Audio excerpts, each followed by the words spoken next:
اس بار ہم آپ کی خدمت میں پیش کر رہے ہیں فاروق اعظم، انبیاء کی جماعت اور امت کے سب سے افضل انسان ابو بکر صدیق کے بعد اسلام کے دوسرے خلیفہ راشد فاروق اعظم کا درجہ ہے۔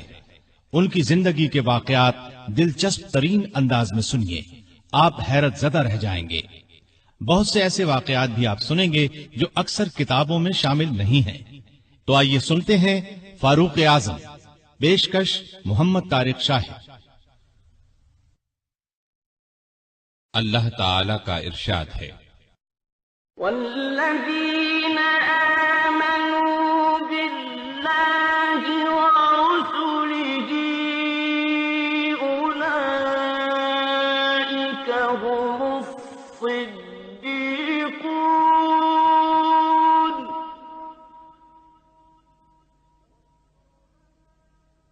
والشہداء عند ربهم لهم أجرهم ونورهم۔ وہ لوگ جو اللہ اور اس کے رسولوں پر ایمان لائے ہیں، یہی تو وہ ہیں جو ان کے پروردگار کے نزدیک صدیق اور شہید ہیں، ان کے لیے اجر اور نور ہے۔ رسول اللہ صلی اللہ علیہ وسلم کا ارشاد ہے، اللہ تعالیٰ نے عمر کے دل اور زبان پر حق جاری کر دیا ہے۔ وہ فاروق ہے جس کے ذریعے اللہ تعالیٰ نے حق اور باطل کے درمیان فرق کیا۔ جماعت اصحاب روشن ستارے ہیں، آسمان پر موجود ستاروں کی روشنی کم و بیش ہے۔ یہی مثال صحابہ کرام رضی اللہ عنہم کی ہے، لیکن ہیں سبھی روشن۔ ان میں سب سے نمایاں، سب سے روشن اور سب سے تابناک بہرحال پہلے 4 صحابہ رضی اللہ عنہم ہی ہیں۔ یہی پہلے 4 اصحاب خلفائے راشدین ہیں۔ عشرہ مبشرہ میں بھی سب سے پہلے انہی کا نام ہے۔ آج ہم آپ کو انوکھی خصوصیات والے انسان کی کہانی سناتے ہیں۔ اللہ کے رسول صلی اللہ علیہ وسلم نے اپنے 10 صحابہ کا نام لے کر فرمایا تھا، میرے یہ 10 صحابہ جنتی ہیں۔ گویا انہیں دنیا ہی میں جنتی ہونے کی بشارت عطا ہوئی۔ ان میں سے ایک سیدنا عمر فاروق رضی اللہ عنہ ہیں۔ انبیاء کی جماعت کے بعد اور مسلمانوں کے پہلے خلیفہ راشد یار غار سیدنا ابو بکر کے بعد اس دنیا میں سب سے زیادہ فضیلت دوسرے خلیفہ راشد سیدنا عمر فاروق ہی کو حاصل ہے۔ نبی صلی اللہ علیہ وسلم نے ان کے بارے میں اس طرح دعا فرمائی تھی، اے اللہ اسلام کو عمر کے ذریعے سے قوت اور عزت دے۔ ان کے زمانے میں اسلامی حکومت 22 لاکھ مربع میل رقبے تک پھیل گئی۔ بعض موقعوں پر ان کی تائید میں آیات نازل ہوئیں۔ ان کی خلافت کا زمانہ بہترین اسلامی حکومت کا زمانہ تھا۔ اتنے بڑے حکمران ہوتے ہوئے دوپہر کے وقت شہر سے باہر گرم زمین پر کوئی پتھر وغیرہ سر کے نیچے رکھ کر قیلولہ کر لیتے تھے۔ ان کے واقعات اس قدر حیرت انگیز ہیں کہ سننے والے دنگ رہ جاتے ہیں۔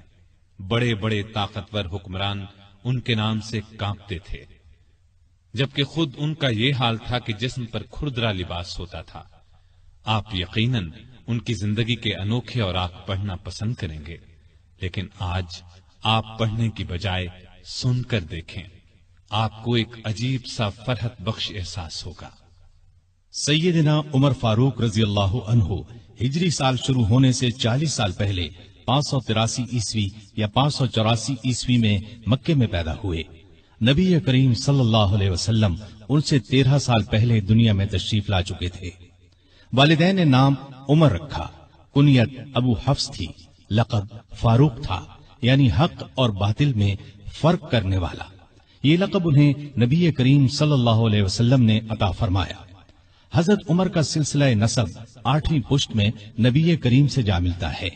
آپ نے دنیا میں آنکھ کھولی تو مکے میں قریش کی سرداری تھی۔ یہ قبیلہ اسماعیل علیہ السلام کی اولاد سے تھا۔ قریش کے آگے چل کر 10 کے قریب قبیلے بن گئے۔ ان میں نبی کریم بنو ہاشم سے تھے، ابو بکر بنو تیم سے اور عمر فاروق بنو عدی سے۔